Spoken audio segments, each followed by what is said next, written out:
Hi, welcome. It's Dr. Dina Churchill, innovator in health and wellness, and I'm representing the Atlantic Common Law Assembly here on a call with Kevin Annett tonight. So, welcome to everybody that's showed up here in our Zoom call. And if you do have any questions, please direct them to the chat box. Please keep your mic muted and your video off during the call. It will be recorded and uploaded later. If you're listening to this later, any of the links that we include in the chat box will be posted underneath the video. So I'm the convener for the Atlantic Common Law Assembly, and we established that assembly September 18th. We had 18 members sign the initial charter, 8 in proxy, and now we have about 120 members all over Canada. So we're really grateful that we're growing strong despite our challenges. How did I get interested in common law? Really, I was a chiropractor for 22 years, and because I started speaking about vaccine truths that I would seen in my practice, vaccine injury, my license was suspended, and I gave up my license. And I could see then the corruption in the system and how they were covering up these health truths. Then through a lot of mainstream media, CBC, they called me delusional and crazy, and really kind of tried to discredit me and the truths that I were bringing forward. So that was my introduction. Spent 2 years trying to communicate those truths to MLAs and realizing the system was broken. I found common law and Kevin Annett about 3 months ago, and he's just been so instrumental in helping us kind of establish this local Atlantic Common Law Assembly, which spans kind of Newfoundland, PEI, New Brunswick, and Nova Scotia. And it's been a great learning platform, not only for me, but for all our members. So if you're interested in registering in our assembly, Charlene, who's our administrator, will post her information here, and I'll also have it on the video links afterwards. So I'd like to introduce Kevin, and I'm going to see if I can remember your bio because I don't have my glasses here. But Kevin has a master's in divinity, a master's in political science, a degree in anthropology. He has been instrumental really in unleashing corruption within the residential schools in BC in 1998, and also part of a tribunal that had Pope Benedict stepped down from his position in 2013 and his other sex offending friends. So when I read that about Kevin and seen all that he's utilized in his writings, it really helped me solidify, the kind of person and man he was. He was fired from the United Church, so he's a United Church minister as well, because he was, again, unleashing and unveiling, I guess, these truths that were happening. So I don't know, I think I speak from the whole Common Law Assembly in saying, Kevin, how gracious we are for you and your support, in setting up our assembly. And, in this process, I've seen a lot of people attack your credibility, attack your reputation, and have a whole inbox full of hate mail of Kevin Annett. So what I've learned through this process is that those who don't know you aren't serious about common law, because anyone who, is instrumental in having the Pope step down from his position, the first time in history, had to be on my reading list. So if they don't know you, I think they're not serious about common law. And if they're, opposing you or, let's say, discrediting you, I would say they're part of controlled opposition. So, we're delighted to have you. And that's my personal opinion, having worked with you, almost every day, probably, right, in Zooms or in emails for the last 2 or 3 months. So I just want you to know how important you are to us and how grateful we are in helping us establish what we've built here in Atlantic Canada. Thanks, Tina. So do you have any opening comments about tyranny, tyrants, sovereign, hearts and minds? Well, it's all related to what we just talked about. I mean, what you're mentioning was, over the years, I've had a lot of my illusions about Canada and the people around me kind of shattered from personal experience. But it leaves you at the end of the day wondering, well, what do we create then? For me, it's all about, I remember a quote somewhere, somebody once said, when you try to create something new in the world, it's 90% inspiration and 10% routine. And I think that's a really wise thing to think of, because a lot of what we do in a day is very routinized. It's like, we've got to do this task. We're always thinking in terms of tasks to do, but we're setting out on something very new. And so we need to imagine. We need to imagine what kind of country we want. How, when we talk about the assemblies taking back our authority, well, then we have to have a vision of what kind of country do we want on many issues, not simply common law, on the environment, childcare, healthcare, politics, how does it run, accountability of people in power, recallability of officials, all of these things we want to bring in, putting the law in the hands of the people. All of that takes imagining, and I hope that in our sessions we give some time every time to people looking through, well, for example, our book, The Case for Canada, goes into that. It has a vision in its constitution and its principles of what Canada could look like, but it's only one view. I mean, it's trying to stimulate that imagining among people of what we want, and that's really important in terms of dealing with the bad guys, because if we are always reacting, and this is my experience, I deal every day with all sorts of different assemblies around the country, and if we're simply reacting all the time to what the state is doing, we're operating on their terrain. And so we have to be less reactive and more proactive based on what we believe and what we want. What's our program? What do we want to achieve? How do we go about establishing it?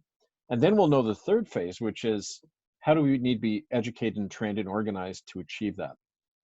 And one of the things we've talked about across the country now is setting up actual, almost an academy, although that sounds pretentious, but an educational curriculum at two levels. Kind of basic level is a citizenship school for people, who are joining, either take up membership in the Republic or within the common law assemblies. What do we need to be educated on to just, when people show up, kind of basic education.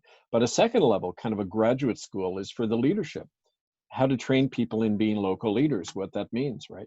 And there are two levels, because most people will not go to the leadership level, but some of us are already inclined that way. And so taking that education and training and leadership formation really seriously right now, because otherwise we tend to float and everyone's waiting for somebody else to take the lead.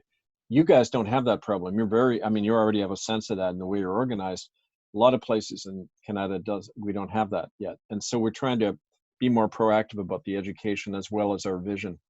And that's kind of a thing I thought needs to be emphasized now. Otherwise, we get the sense that we're just reacting to all this bad news all the time, and we're not feeling empowered about what we want, what we need to create, right? So just generally. Well, I did play the Monster Mash song too. You did. All right. And also some, Nova Scotia music, because I think we need to relax, right? There's so much tension around. There's so much stress. Yeah. Everything that's happening, that we just kind of need to kind of change gears and relax into it a little bit. We had an incident here in Nova Scotia that I think you're familiar with two of our coordinators, Andrew and Shannon, sheriff and public relations person this week. I think the authorities like to scare, to discredit, to try to detain, the leaders. You mentioned about leaders, but once you step up to that leadership role, you're kind of setting yourself up for that sort of discreditation and detainment. And I don't know if you have any thoughts on that, having gone through it yourself, how to respond to that sort of. Yeah. Well, one of the time, of course, they did take my children. They did it legally through the family court system, but it was accompanied by a lot of, my ex-wife took me to court being funded by the United Church to do that.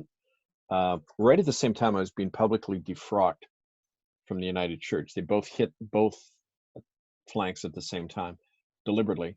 And I know what the incredible grief involved in that, but coming out the other end, if you persist through your own trauma, you've learned a hell of a lot. And that's why they do everything to get people to get knocked out permanently, because once you've gone through that, you have a lot to teach people about what to do, what not to do. That's why I wrote the whistleblower manual, because it was based on a lot of that concrete experience of how you navigate their attacks. They can only respond in set ways. They're a big corporate institution. They're not maneuverable like we are. So we can't give up our advantage of maneuverability. We have to always be thinking outside their box. And that's why, when you do face direct attack like Shannon and Andrew have in their family, you can just stand them down just by being aware of what's going on, and looking them right in the eyes and not blinking first. And every time that's happened, to me personally, they back down. Well, maybe if Charlene's on the call, you could post the YouTube video that we did, because the night after it happened, and thank you, Kevin, for being there and advising us. You said to get the information out, make sure it's documented. So I went right out to Andrew's house and we did a YouTube video, just sort of documenting what happened. Yeah. And then, to push back. We've talked about this in other videos, and Gandhi saying, when the government becomes lawless or corrupt, we have to resist, but resisting keeps us in the same paradigm. So Right. pushing them back, as you've recommended before, creating a liability issue for them, makes it more serious. They're taking us more seriously. So upon your recommendation, I did send a letter and hand-delivered a letter to Child Protective Services and also to the RCMP. I don't know if I should read it out or not. Andrew, if I know you're on the call, can you give me your feedback on if you want me to read this out or not? And if you do, then I'll read it. If not, then I'll just keep it amongst us privately. Andrew and I are both here. We have no problem with you reading the letter on this call. Okay, thanks, Shannon. No problem. To whom may concern, this letter was a formal harassment complaint. And if you want to post that YouTube video, if you have it handy, Shannon, you could. Please consider this a formal harassment complaint against the 2 Child Protective Service workers that arrived unannounced to the home of Andrew Mader and Shannon Mosier on Friday, October 9th. I arrived on the scene approximately, 3 p.m. after connecting with Shannon via phone 20 minutes prior. She said that a man and woman who announced themselves as Child Protective Services were at their door, and that Andrew was talking to them outside. Again, I thought that was a good idea and suggested, she keep them outside, these unannounced, unidentified, masked individuals. When I arrived, I introduced myself to the woman who called herself the Child Protective Services supervisor, and the police officers as Dr. Dina Churchill, friend of the family. And I shared with the group that I've known this family personally as well as professionally for years, and asked for clarification of why they were on the property. The supervisor was very rude, and when I asked to see her identification, she refused, but asked to see mine. So I was about to pull my license from my purse when the Sackville police officer suggested it wasn't necessary. I did videotape the Child Protective Services officer refusal to show her identification, and it was witnessed by all 4 police officers, including Sergeant Allison, who is copied on this complaint, and the videos are attached. After this incident of rude behavior to the family and to those around, the refusal of her identity to the police officer did take both Child Protective Services workers aside, and they were escorted off the property. I suggested to this unidentified masked lady that her attitude and treatment wasn't professional and was harassment to the family. Having a severely autistic son, any changes to the family routine is very stressful for them. And the mother, being 9 weeks along in a high-risk pregnancy, was also very upset by this incident. Shannon was crying and so upset that I heard her threaten that if anything happened to the baby as a result of this stress, she would hold that unidentified woman supervisor personally liable. Even after I confirmed Shannon's health condition to the worker and asked her to leave, she continued to taunt them without giving justification as to why she was there. As a primary care doctor retired after 22 years in practice with thousands of families, it was my professional obligation to assess the physical, mental, and social health of my patients. In fact, the supervisor was questioning, when the supervisor was questioning who I was, I suggested she return to her own community records, as I had made formal complaints in 2017 about a young boy whom I'll call Ben, that I believed was in serious harm. The burn marks on his body, unexplained injuries were very concerning. The foster home called to tell me that they hadn't received a visit from Child Protective Services, and the father, whom I'll call Grant, told me that it would be swept under the rug and I was wasting my time to report it. So I do understand there are families that need Child Protective Services, but I assured the workers that this is not one of them. Because of the severe vaccine injury in their own son, Andrew and Shannon are international advocates in this movement and have had an online presence with thousands of followers. They are both well educated in health and wellness, and they have been through every level of government healthcare seeking answers and help for their son without any resolve or assistance. I can't help thinking this event was motivated from their outspoken love and dedication in seeking resolve for their son's injuries. Perhaps Child Protective Services should be looking at Dr. Robert Strang and the abuse and injury that's happening and injecting chemicals into our kids or smothering them with a mask for 8 hours a day, tormenting a family already having life challenges under the guise of protecting the children's health is despicable. So I am disheartened by this government department. I expect a full internal police investigation into this incident, as I believe this is a direct attack on the parents because they are leading alternate health movements. The name and copy of the complaint should be shared with the police and the parents to identify the nature of these allegations. In this case, not only is it a trespass onto the property, defamation of character, but cruel and unnecessary harassment that has caused and continues to cause severe psychological stress to the family. I would also suggest this woman child protection officer is immediately relieved of her duties and held personally liable for the damages caused by her unprofessional conduct. So I copied that to the sergeant, our CMP sergeant, and to Andrew Mader. So thank you for letting me read that. Part of the reason for reading it is also to bring more public awareness around the fact that there was a complaint. Kevin, do you have any thoughts on that?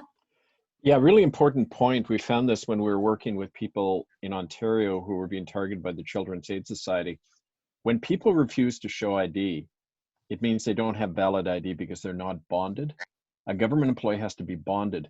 We discovered that CAS employees work for a private offshore company, not for the government. Therefore, they're not bonded. They're not even trained as social workers. So they're just acting as private agents, basically, of this company.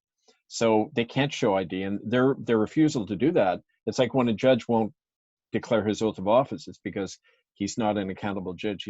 He's a member of what's basically an administrative tribunal. It's not a court, right? So what I'm saying is that when they refuse to show ID at that point, not only shouldn't anyone show any ID to them, but you should say, you're a private individual acting alone. We have no contract relationship. Leave the premises immediately. You then turn to the cops and say, if you're helping them in this, you're colluding in a crime. And we're asking you to be deputized now as an officer of the Common Law Assembly. You make an immediate offer to the cops to come over.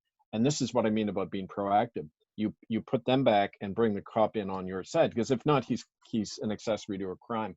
And if you document and all that, that's the last thing they want, right? So that's really important. That knowledge is really important. Not showing ID means they're not bonded, legitimate employees of any accountable government agency. They're just hired goons, you know. Well, one guy did show his badge, and I have that on video. So that was how I could identify, was the Sackville office, for example. But the supervisor was the one who denied me. I don't know if Andrew and Shannon, but you wanted to have Andrew and Shannon on your show, right? The radio show, to talk about the incident. Please, that would be great if they're willing to come on this Sunday. I think that's exactly what the radio show is for. Platform for our people who have these experiences and need to be shared with everyone.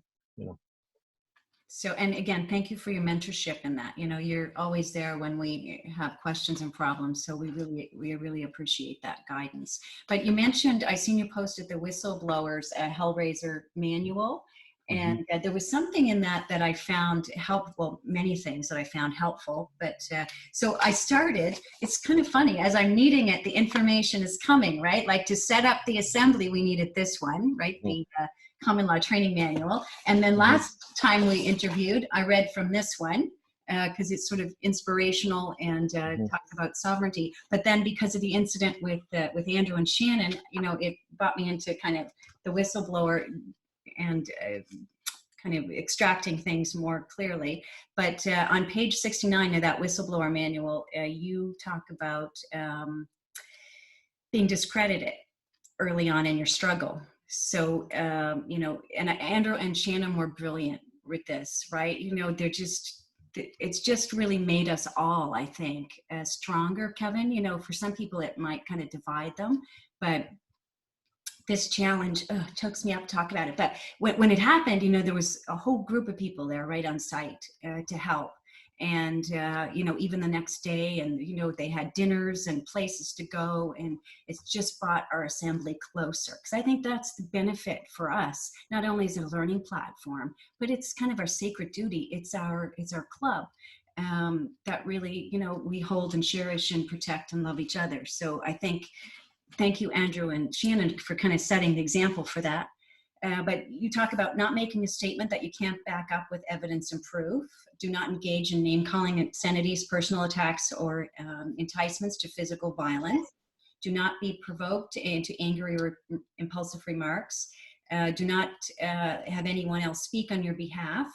Do not associate with unstable individuals. They're only axe to grind. And do not accept money or endorsements or people you don't know. Don't walk into obvious setups or entrapments, especially in sexual or financial ones. So again, I think that is important right now as we're being tested and challenged, as you say, is to kind of know how to proactively design what we'd love instead of reacting to their attack. Do you have any other comments on that? That part of the book, I call it the 3 Ds, which is their response to any threat to their authority is deny, distract, and discredit. So they have to deny that they're doing anything wrong. Distract by creating another issue over here, like when we brought out the fact of genocide with hard evidence, they set up a healing fund. So, natives could get money if they took a gag order, right? So they distract with their own stuff. And then discredit, the smear campaign, the stuff you see all over the internet about anyone who stays at this work over the years. Just remember the 3 Ds all the time, because that's a standard way for them to operate. And maybe on your radio show, you can talk with Andrew about kind of a common law procedure and, how to kind of move forward with this, because I know he's looking at writing up some documents. And so I'll leave that with you guys. Yep. Mm-hmm. Any questions from the chat box that I've missed so far? And I'll come back to you again in just a second. If I've missed it, I don't see anything there so far. Good. So again, the leaders in the movement, I was at the Freedom Rally in Moncton on the weekend, and one of the keynote speakers, Chris Sky, was detained and arrested, and then he somehow made a few calls and got them to police escort him back on the plane without his mask back to his destination. So he didn't get to Moncton, but he did get home, and he kind of Skyped in to the event. But it was a great event. And Kevin, you had kind of reframed it, because I was getting very discouraged at protesting, thinking we're protesting out here, we're not making any changes inside. But it was you who said, no, you're making a change because you're educating other people around you. You're creating solidarity within your group. So I think, thank you for that. Yeah, it's all a learning, right? Every motion, every movement and moment is like a chance to learn and grow, and then be better prepared for next time. Because if we think in terms of a continuum and not just actions that are separated, there's no final outcome in any battle, in any war. It's always shifting, and we have to move with that all the time, on our terms, though, always on our terms. And that's it's getting to start a new way of thinking, right? Rather than to defer to others all the time or to what they've set up. Imagine how we do it. Right? Mm-hmm. So there's some comments here from New Brunswick, because they were just now having to, make masks recommended, and they're in orange and blue zones and red zones. I don't know what that means, but I don't know if you have a comment about it. My comment was that I haven't worn a mask, since this whole thing started, and that I think if you're wearing a mask, you're actually playing into their paradigm.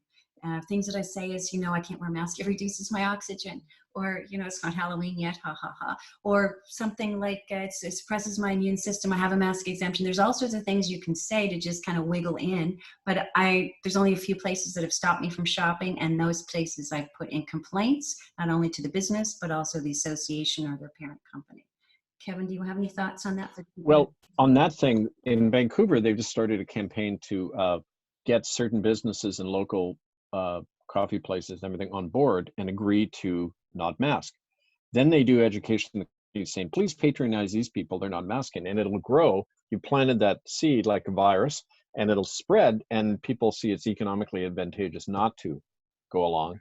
And they say, if you're worried about being fined, let them ticket you. It's never going to go to court, And they seriously are going to have a bonfire of tickets and masks, they're going to plan that in Grandview Park. They're going to have a big gathering, say, we're going to burn all the masks, we're going to burn, and you know, that's people, they're really excited about that. They're doing that this week. And so it's one of the things we'll report on the shows over this each Sunday. But also, you know, psychologically, it's important to think in terms of, we have to act as if none of that exists out there, right? I mean, literally, like it doesn't exist. Imagine the world we are living in. The world we are living in, we ignore all these zones. Nobody can tell us where to gather, what to say, what to wear, what to do, what to think. I mean, we just ignore it within ourselves. So like every morning, the way I started, and we urge this with people, when you wake up and go to sleep, and maybe at noon, you know, over coffee, take 15 minutes as personal meditation, withdraw from the world and understand, where is my sovereignty? Who am I? What do I believe? What world am I operating in? And from there, everything follows. Because if you go in, you're drawn into their energy and you're thinking in their terms, which is, how do I protect myself? How do I kind of maneuver around so I am safe? No, that's their way of thinking. Our way of thinking is, it doesn't exist. Our world exists. And that's sending it incredible energy that starts toppling these things. They're much more vulnerable than we realize once we've reclaimed our mental energy, right? Which is key to everything, right? I went to Walmart on the weekend and with Shannon's girls, Shannon and Andrew. And, you know, I always walk in like I own the place, like there's no virus, right? I don't look around. I just walk in with a smile. And the lady comes in and she says, excuse me, ma'am, excuse me, can you, where's your mask? And I said, oh, I don't wear one. It suppresses my immune system. And I smiled, and it was almost like I was treating her like it was a foolish question, like, don't do that. Exactly. Right? So again, if you've got that mindset, you're not fearful, right? Because if you're fearful, they're, you know, like animals, they kind of sense it and then jump on you. Yeah, oh, totally. Right? Totally. That's very accurate. Yeah. Are there any other questions in through here? So maybe I'll just talk about the two chiefs that we met at the New Brunswick Moncton gathering. So Nicholas Prisk was one chief, and Hector, Chief Hector, was the other. Pick two, and they gave me these two buttons. One's the wampum belt. So that kind of had meaning for me, because Kevin, do you want to explain what the Canada flag represents for some people who may not have seen this before? The stars are the English, French, and Indigenous founding nations. And the blue lines are from the Tuara Wampum flag, which I have a copy of. The Mohawk in Ganawaka gave them to me and asked me to share the story of the Tuara Wampum among my people. And that was 8 years ago now, but we've incorporated that into the flag of Canada, because what the Tuara Wampum was, it was the first treaties ever signed. Long before the Indian Act or anything, our ancestors signed these treaties with the Six Nations in the East. And it says that we'll go down the river of life side by side. You in your ship, we in our canoe, not dominating the other, but as equals on the land, sharing the land. And of course, the Crown abrogated all that, threw it out. They never did. The Mohawks say, we still hold to this. And they was kind of like, but what we realize is that it has to be parallel sovereignty. It's not us telling these folks, you got to join a republic. No, it's fashioning the republic as a federation of their sovereignty and ours. And that's really the philosophy and the spirit behind Canada, which is that it's enacting liberty, establishing that kind of liberty that, I mean, our ancestors were just as ruined by the Crown authority, because when you settled on land, you never had a lodial title, which is absolute title of your own land. You had a right of occupancy, which meant you can be evicted at any point by the Crown. You only own 6 inches of land, the depth of a plow. Everything else is owned by the Crown. So we're all slaves on our own land under the Crown system. And so we have a basis of unity there with Native people, right? So that's kind of the reason for that, right? Well, and they're very interested to work with us. They shared a meal, they shared jokes, they shared some documents with me on the British North American Act and our Constitution. And these guys are brilliant, really funny and brilliant. I have to share one joke. So he says it's an Indian joke. He said, if I tell Indian jokes, you know, everyone laughs. So he said, you know, he was taking his dog to shoot his dog because his dog was rabid. You know, he had drools and, you know, foaming from the mouth, and he was taking him into the woods. And somebody said, are you going, is your dog mad? And he said, well, he's not happy about it. So, they were really jovial and really, I really feel like they're friends and they're really wanting to work with us. So I think that's a great alliance to have. And you mentioned someone you spoke with on the border of New Brunswick and Maine. Yeah, his name's Henry Bear. He's a Canadian lawyer. Actually, he was a lawyer for residential school survivors in the Maritimes. And the government actually came to him and expected him to keep the settlements low for his own clients. So keep him down to $5,000. Henry said, in good conscience, I can't do that. So they disbarred him. And there's all sorts of things. So he'd fled the country. He's now living in Maine. But he's just, not only is he running for state senate, he's bringing in a lawsuit to reclaim a lot of the Maliseet territory. The Maliseet spans Maine and New Brunswick, and they're claiming a whole area. So I think it'd be great to get together with Henry and his campaign and say, this is what we're talking about with sovereignty. Let's reclaim that area and find a way to cooperatively, claim it as part of our federated republic of sovereign nations.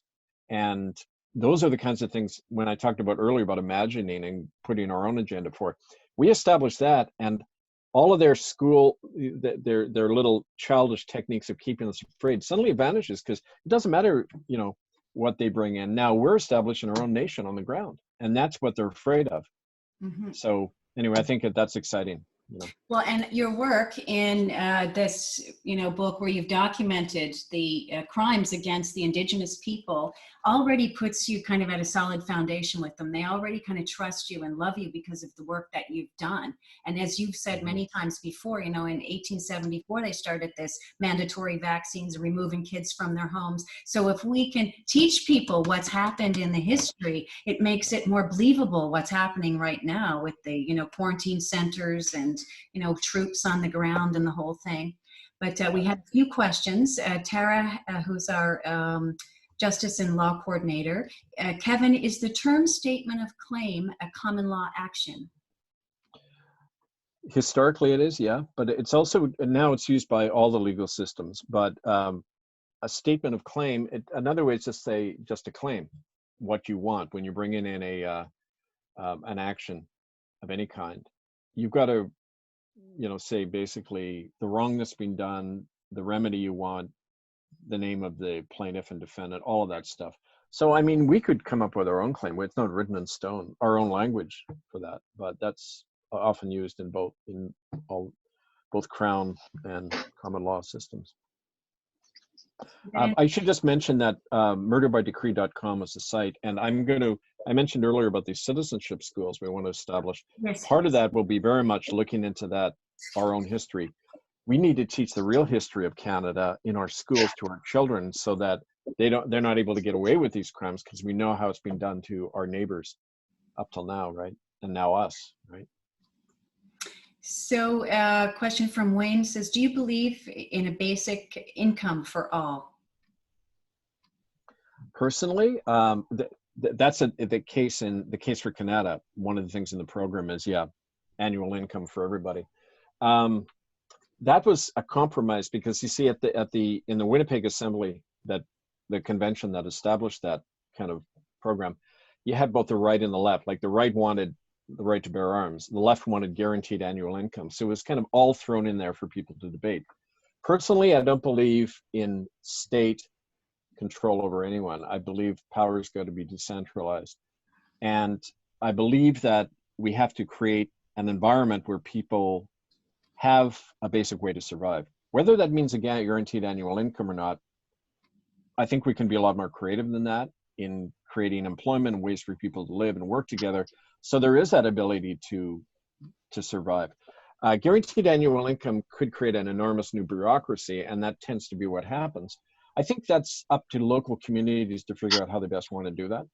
But I believe in the principle of people surviving and having the ability to survive. How we go about that, I think it varies a lot depending on our local conditions.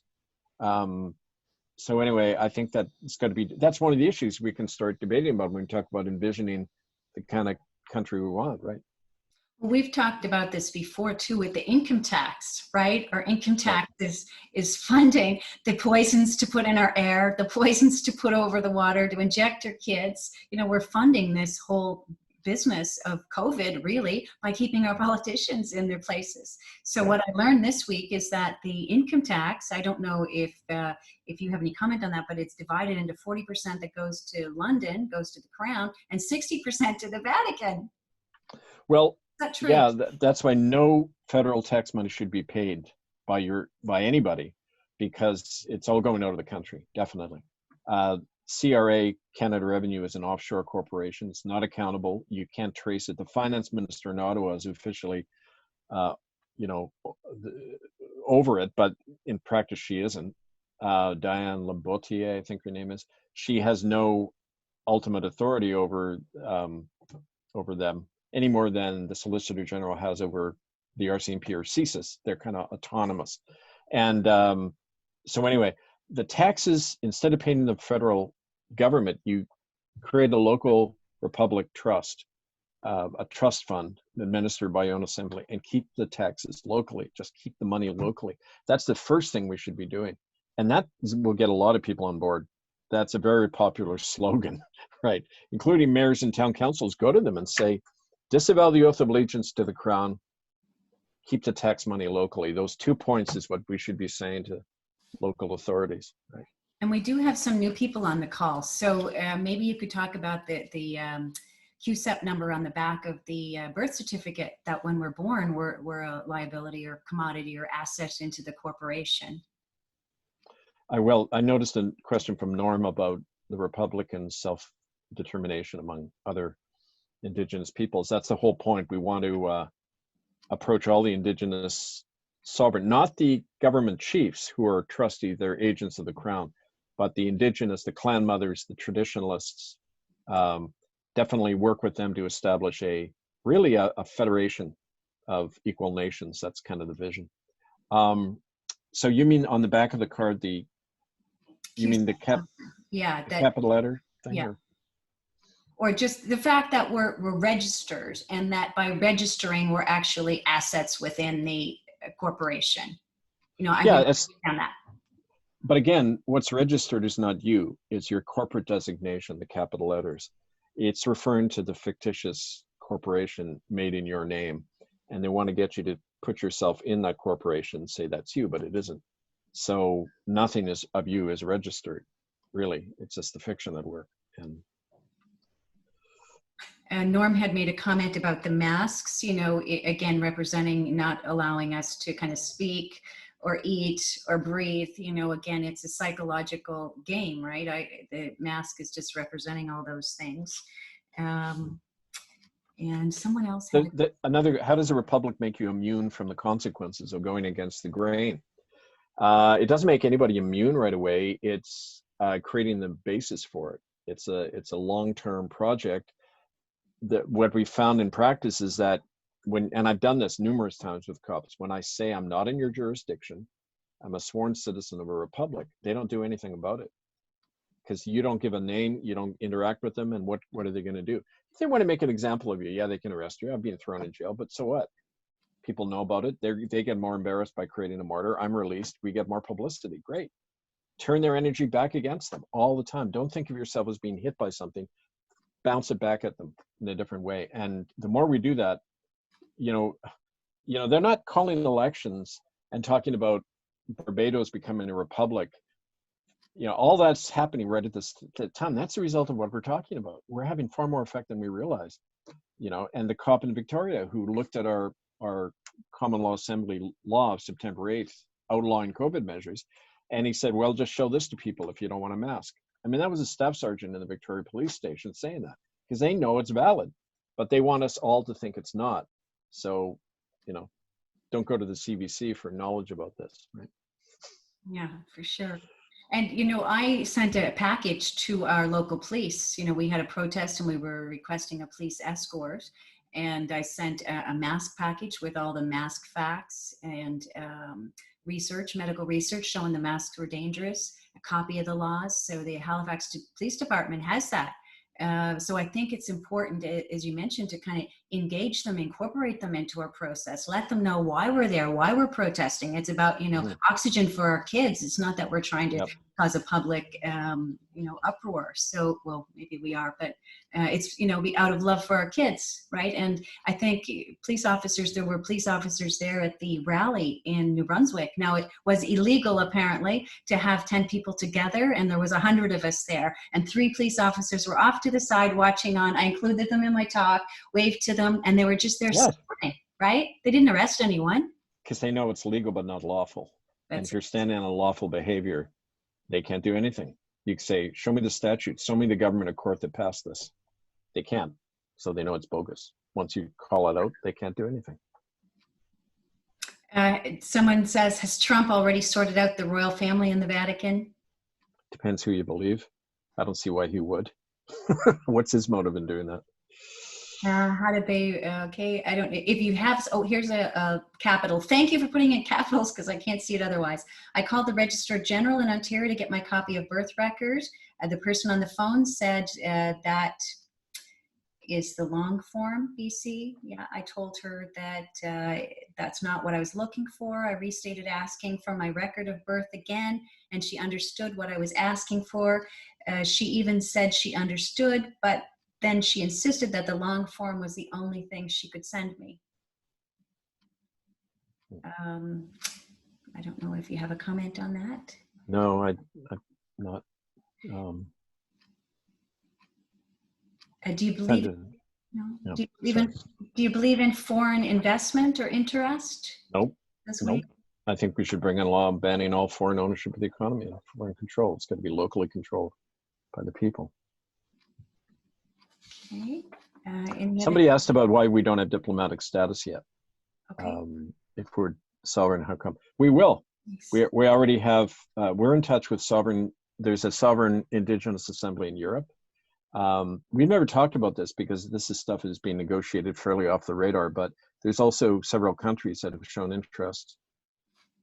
So it's the old thing of the enemy of your enemy is your friend. People who have an axe to grind against the British Crown, Canada, whatever. I mean, they would love to recognize this. Once we get more of a presence and legitimacy, that'll all come, right? So we talked about this before, but there's some new people on the call about establishing your citizenship with Canada. And so they would, do you want to talk about that? Where to find the card, to read through the oath? Yep. You go to Republic of Canada, K-A-N-A-T-A, republicofcanada.ca. You'll notice one of the headlines says Oath of Citizenship. It's a PDF form. You print it off, sign it, print it and sign it, scan it and email it back to us, Republic of Canada @gmail. And we then mail to you the card. You fill it out, laminate it, that's legal ID. But we also send you a notice of a bulletin for new citizens with all sorts of ideas of what you can do. And you're in touch, you put in touch with the nearest convener and they'll try to link you up with others. We urge people to start forming a cell of three of you to start working together. That way you can't be as infiltrated and taken down as easily if there's just the 3. And eventually cells unite to form an assembly if there's 4 of such cells, right? There are 12 people. So those kinds of ways of operating, right, that'll all be in the newsletter. But that's the first step. You just go to that site and fill out the form. And Dean, I believe you're going to keep a record of everyone who does that in the Maritimes. And I think I sent cards to you, didn't I? Or are you doing up your own? I have the PDF, yeah, and Kristen, one of our members, is going to do up some cards. So that's great. So Norm says the birth certificate I was assigned is not capitalized and also has a watermark which says non-redeemable. They knew you were coming, Norm. What province is that, I wonder? New Brunswick. Yeah, it varies a lot. Some provinces have a different system. And sometimes some provinces, I think Manitoba does this, where they don't necessarily issue a birth certificate, but the live registration of birth, of course, is what you need. Because it's so funny, the idea you have to prove you're born. Hi, here's my proof, right? So What was I going to say about that? Any other questions coming in? Oh, wait, now there's another question here from Vonda. You see, I don't want to use my birth certificate as ID, and I want a copy of my original birth record that my mother sent to them at Registrar General, the handwritten copy. She said that those are copied and uploaded in the system. Mm-hmm. Was that Ontario you said, Vonda? So that would be vital statistics, right? That we'd have to look for the live birth records. Don't know where that is, or if there's a question. Maybe she's just commenting on that. Good. Also applies to landed immigrants and citizenship card. So some things maybe that you could just refresh and say again for the people who might be new. The citizenship card is important for protection. If the police, for example, corner you and want you to wear a mask, saying you're not under their jurisdiction, having your citizenship card and the law that was passed September 8th. Anything else that you'd recommend, Kevin? Yeah, well, somebody asked, again, reiterated the question, doesn't a republic need to be voted in like we do in an election? What happened was the framework for the republic was established January 15th, 2015 in Winnipeg. That's kind of like the vision you see in the book, The Case for Canada. It's ultimately ratified at a national constitutional convention. So a constitution and the national legitimacy of the republic is a future event once enough assemblies are formed and people send delegates to a national convention. In the meantime, it's operating on the ground as a reality in people's local communities, and it has power because it's not just an idea, but it's being embodied now by all of us when we say we are not part of this old system anymore. And that's why really the assemblies in the idea of the republic, it's the seed and the tree eventually, right? It's like that it's all one really. And it's interesting because the smear campaigns and these state-funded attempts by people to come in and derail assemblies, it's already hit 8 assemblies in BC and now 2 in Alberta. Their whole thing is, well, yeah, you can have an assembly, but we don't want the republic. We don't want Kevin Annett. It's an attempt to drive a wedge, which is an old tried and true method I talk about in the whistleblower manual about you isolate, the people who constitute a real threat. You isolate them from the majority of people who basically want to be reassured and go along within the system. You kind of play on that, but we keep everything united in the sense it's all one vision. We're creating the republic on the ground in everything we do, but you can't operate in no crown system, and we all know that for a fact. You can't negotiate this within the crown system. They say you're not a citizen, you're a subject to the crown. This is rule by decree, period. And we all experience that all the time, right? So just some comments from the chat box. Again, it's Vital Statistics. Thank you, Norm and Iron Crow. Vital Statistics, where they got their certificate of live birth. And there we go. The same thing as a live birth certificate. Yeah, there we are. Kevin, have you heard about Gregory Joseph Hallett? I keep hearing about this guy. Well, a couple of points. Well, I always joke, I worked in a psych ward to pay my way through seminary. And I heard from lots of people who thought they were the King of England, and the Tsar of Russia. And I mean, it's illusion of grandeur, but a couple of points on that. There is no monarchy in 2 ways. In January 1649, monarchy was abolished by an act of parliament in the Puritan Republic, and it was brought in, reestablished by military coup, but it didn't have any lawful authority. When Charles II reestablished, the British monarchy in 1660, he did it against the will of the Commons in Parliament, so it doesn't have lawful standing. So that was the first thing. Secondly, the monarch, it wasn't just Queen Elizabeth who was found guilty by our common law court case in 2013 that forced out Pope Benedict and her from office as convicted felons.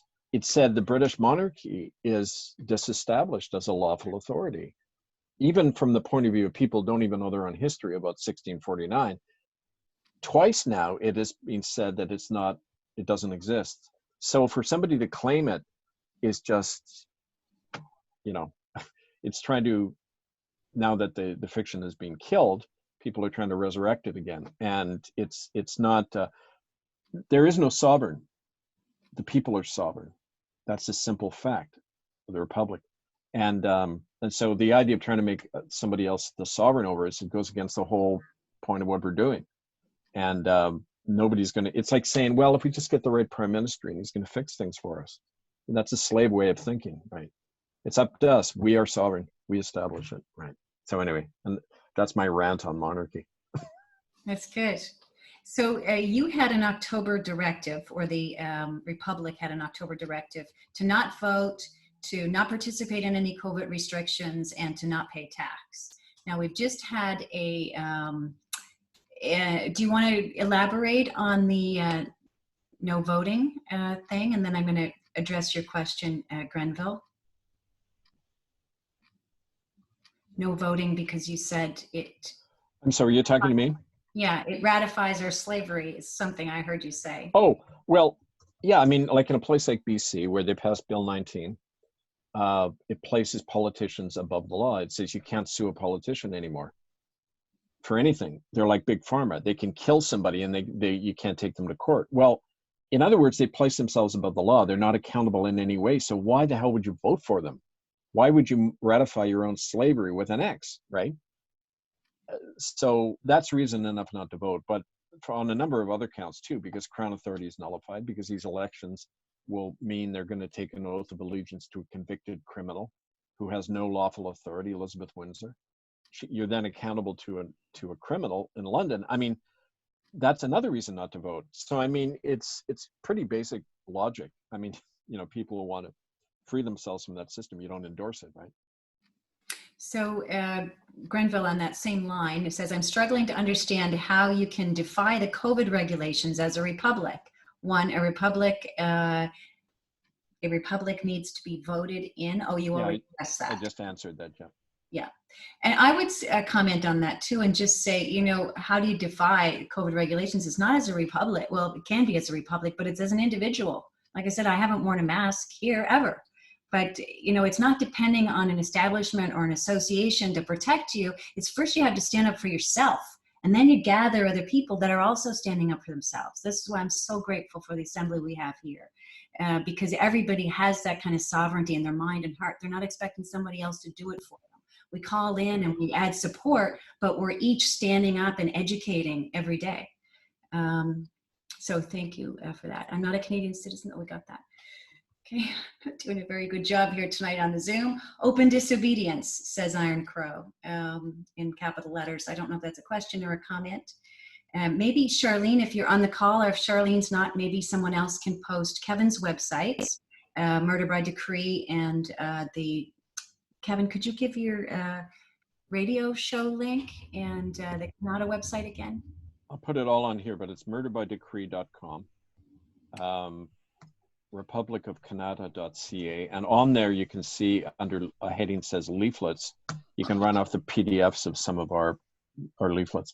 And the radio show is every Sunday at 7 Atlantic time, bbsradio.com/here we stand. And Andrew and Shannon, I don't know if you posted your link and I missed it, but if there's a link there to the YouTube video, you know, you could post that as well. Any other questions? We're coming up close to the hour. So if you have any other questions for Kevin.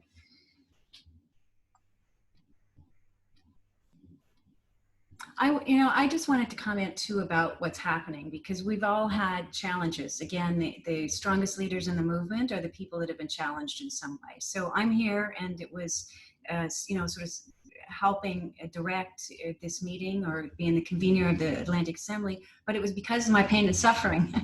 It was because of my pain and suffering in the old system that's really given me kind of fuel and purpose to pave a different path forward. So I think, having that adversity is not really a curse, but it truly helps kind of shine your purpose and gives you fuel and passion to continue. So with Shannon and Andrew, I love you dearly. But this challenge right now is making you more powerful. You'll be more well known in the movement, and you'll draw in the supports that you need. So thanks for hanging in there. There's a flyer. Okay, Fonda has it there. Good. Any other questions? And yes, please put them in caps because I got my glasses on, so it's hard to see. If there's something I missed, you could copy and paste it and put it down again in the bottom. But vital statistics is good. Yeah, that's great. Kevin, any other comments on maybe what's happening globally or what's happening in the associations, the assemblies? We're experiencing kind of a funny phenomena on the ground, an increasing groundswell of people wanting to get involved, join up. But then the counterattack is happening even more, because wherever there's an assembly forming, it happened in Edmonton. A guy called Leo shows up out of nowhere. He claims to be a common law expert. Nobody can trace him. He has no history. He's not mentioned anywhere. But the first thing he starts doing is saying, like they did in Vernon, in Kelowna, in Parksville, in Duncan on Vancouver Island, same process. These people show up and say, we can't have a republic. We can't have Kevin Annett. It's too dangerous. But we need our own assembly, and let's just do work on teaching each other about common law and attending protests. It's the same pattern all over. So these are not random things going on. This is a concerted black ops by the state, using people who co-opt the common law rhetoric, but you can always spot them by what they're saying. Don't have anything to do with the republic, and they recycle these smears the RCMP put out 20 years ago on me. Use the same images. So I think there's a funny one of me as Moses with light bolts coming out of my eyes. Just as like, whatever. But you can spot them by that. And so just know, forewarned is forearmed, because these are not just people with different opinions. It's a state operation to stop what we're doing, because they do not like the idea of people taking back power and governing themselves. And that's what makes us stand out from everybody else talking common law. We're the only ones saying, let's pass our own laws. Let's take back our power with our courts and assemblies, right? So that's important thing to keep in mind, that we have the dual process going on, and it's a sign of how successful we're being, that they feel they have to ramp up these divide and conquer tactics. And not only passing the own laws, but you have the background of having the Pope step down from his position. So it's, I think people that are making a difference, their heart and their soul and their purpose is demonstrated by who they are as individuals. And we can look to you, and we can see you've written 17 books. You've been doing this for 25 years. You've proven yourself. You've sacrificed your family and your career for this. So if people can, again, critically use their mind and their heart to see what has meaning for them, it helps, I think, guide that path forward. So. Well, yeah, and the proof's in what a person does, not what they say, because talk is easy, right? Mm-hmm.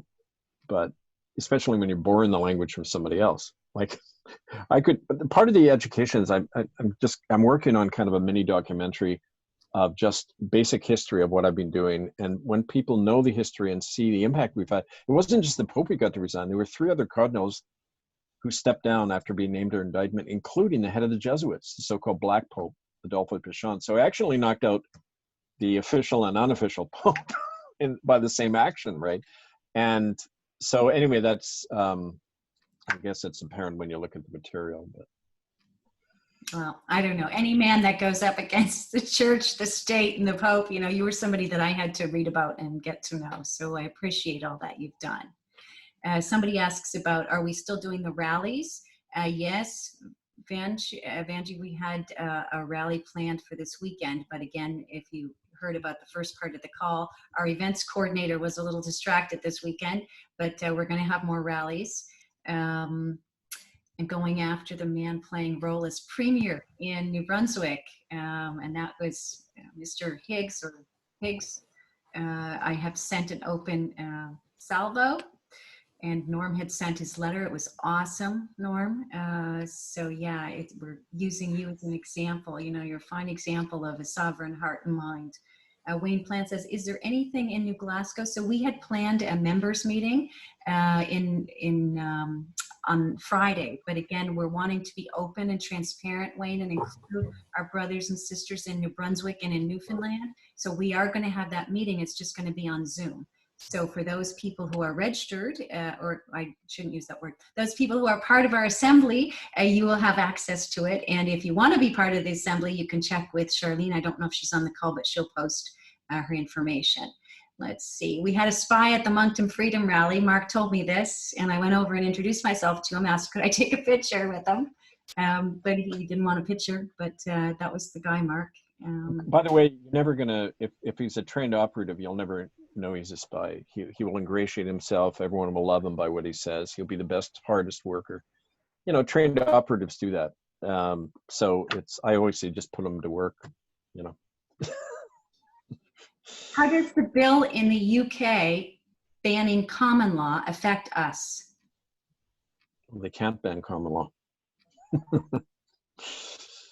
They can make it so you can't refer to it in a court, and they're doing that more and more. It affects us immediately because it's the same if you operate in crown jurisdictions, the same here or in Britain.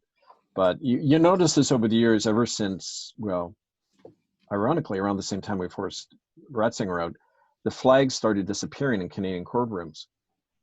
So that means they're under City of London. You just see the corporation logo there on the wall now, City of London, so-called Crown of England. So, you know, that's just openly just ruled by decree. There's no rule of law anymore, right? So Wayne Plant asks, where are the best resources to learn about common law? Well, I can tell you what I've read. I've read this one, Common Law Manual, and I'm going to have, I think you've sent the books, Kevin. I'll have these books available here so you can connect with me when they come in, Establishing a Case for Canada. And these are quick, easy books to read. This one was the one I read from tonight, the Truth Teller's Shield, the Manual for Whistleblowers and Hellraisers. And there's also, yeah. Go ahead. What else? Well, the Murder by Decree, which is not an easy read. It's 500 pages of all the hard evidence of.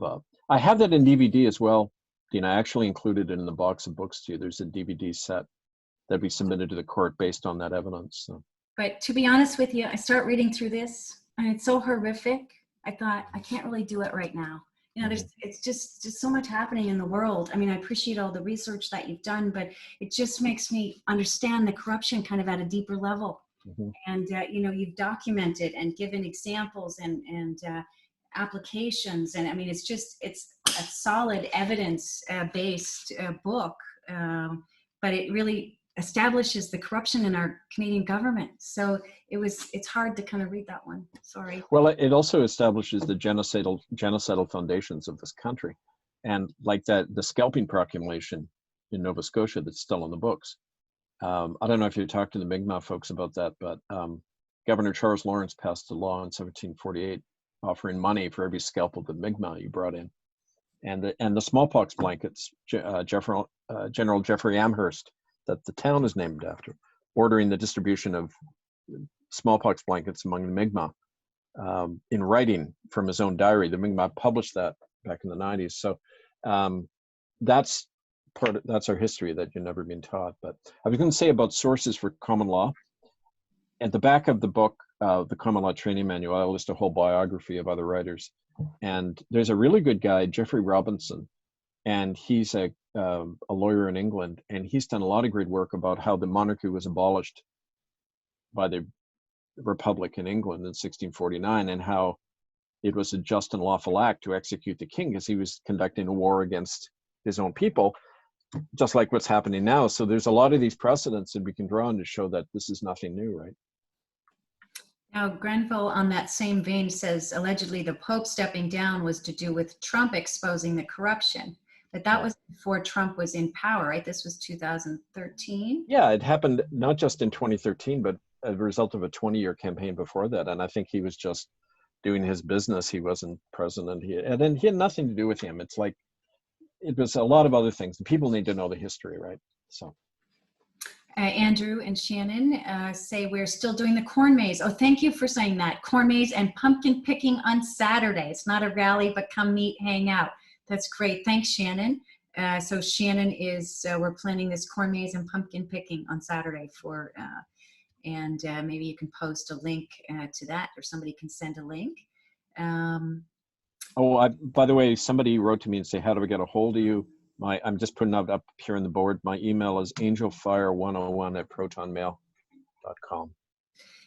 Somebody's asking me privately, I'm curious about the accept for value to discharge mortgages, etc. Do you have any comments on this?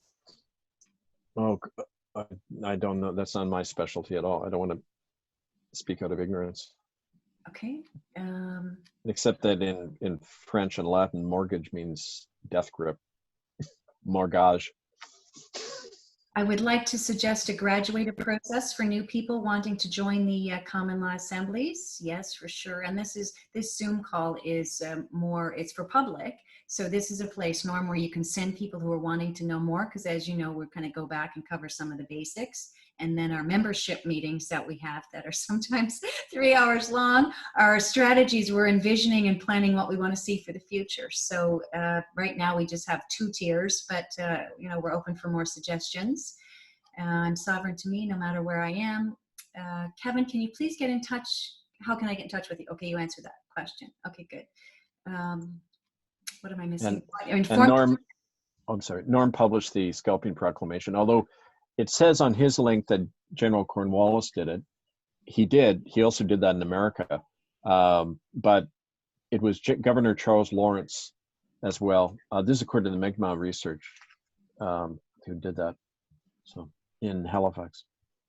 Well, and Cornwallis had a big statue just up until a couple of years ago, down at the waterfront. We were all paying tribute to this guy. He has a street named after him. He was honored for this service, which is kind of crazy. But Andrew and Shannon are posting a link to their Facebook page there, which is Informed Consent Nova Scotia. So the Corn Maze event is going to be there at Informed Consent. All the events, actually, if you want to follow along, you can go there. With the issues I had at the IWK with not giving me treatment, I required for my son at the IWK a few weeks back because she refused the COVID testing and was put in a COVID room armed. Is there something else I could have done different? Or I was given oxygen but refused other treatments? Oh my God. I would use the law. I'd say, look, you're opening yourselves up to legal consequences if you keep doing this, right? Sometimes a threat, even if you can't back up a threat, it's still powerful, right? Power isn't just what they think what you have, but what they think you have. So yeah, I would rely on those things. Just make a stink. And you put your email in there. Is the year 1901 significant to whether the Canadian federal government has asked the people to govern ever? I'm trying to think. That doesn't ring a bell, but maybe you know something. I don't. Danielle's thanking us for inviting us to the Zoom. Yes, and you can spread this around. We initially were going to keep this Wednesday Zoom for new members, but there's a real need out there everywhere for people to have this information to kind of groom your sovereignty and give you kind of confidence in facing these COVID restrictions. So, spread the link around. We have 43 people now on the call. We have room for 100 seats. So it'll be first come, first serve, but we'll do them every Wednesday. So I'll post them on my Facebook page. Our members are going to share the link. So we love having you here. And I've been urging all the local organizers to get on board with this call on Wednesday. So. Okay, great. Thank you. Any other questions? We'll probably get ready to sign out soon. But Informed Consent Nova Scotia is where you can find the information on the rallies and events, and all bringing us all together to sort of, find strength in each other. Kevin's email is up there, and also the links to the radio show and the website where you can find books and information. Am I missing anything? Kevin, do you have anything that you want to close with or finish? Or if there's any other questions from the chat box?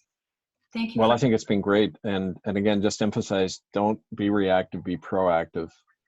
Establish what you want. That's kind of our philosophy. So. And how can you get Kevin's books? If you can, I don't know, Mark, we'll arrange it. I can send it to mail. Murderbydecree.com has all of them listed. You can order them there. Or I keep sending batches to Dina, but there's 14 other books I wrote. So I'll be bringing them all out when I come. But you can see them all listed, most of them listed at murderbydecree.com. So I might close by just saying that I feel like if we look at the challenge as making us stronger, and creating unity. So all these COVID restrictions, these crazy things that are happening to our leaders, trying to be detained and taken down and discredited. If we can look at the challenge as making us stronger, I think it is a better mindset. You know, it helps us envision what we want and plan it. And I don't know, I always think, you know, love trumps fear. So when you're working from a place of love, you know, you're in that power position aligned with God and the intentions, good intentions of the universe. So if you can maintain that kind of as we go forward, to look for strength in each other, you know, to find mentors that you love and honor and trust is important. So you know you're getting a good direction from people that are well studied and, you know, well published, and more importantly, you know, have demonstrated with their actions who they are and what they do, I think is essential. So thank you again all for being here, because your questions really helps kind of develop this show. So when you put questions up there, you know, not only do the people in this chat, but when we upload it later, the people that'll be watching this video will really benefit from that knowledge. So we appreciate you too. Kevin, Oh, any? and tune in this Sunday, because hopefully Andrew and Shannon will be on the air, 7 p.m. Atlantic time on Sunday, bbsradio.com/Here We Stand. Do you have that link that you can, the BBS radio show, Yep, you can put in there? I put it up already, but I'll do it again.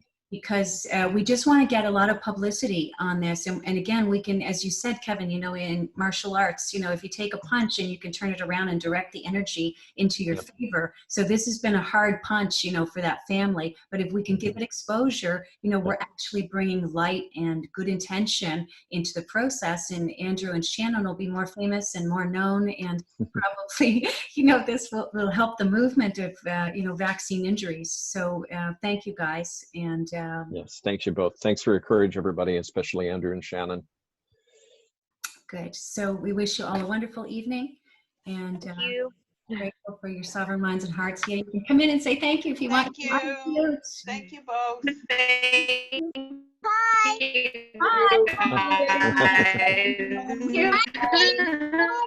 Take care, folks. So much. Thanks, Kevin and Dina. Okay, love you all. Bye-bye.